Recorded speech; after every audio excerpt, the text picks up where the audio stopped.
Hi, welcome back to another episode of Cook With Me, and today we're gonna make some caramelized cheese toast.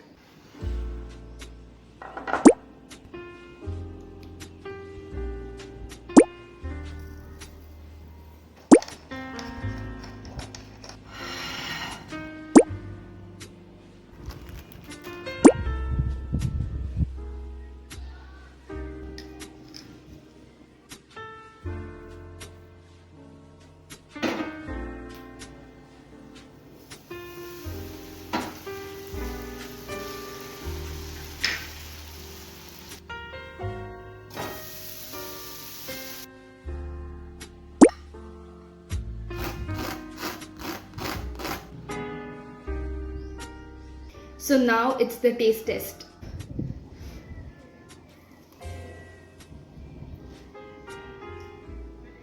It's the perfect blend of cheese and sugar. Do try it out.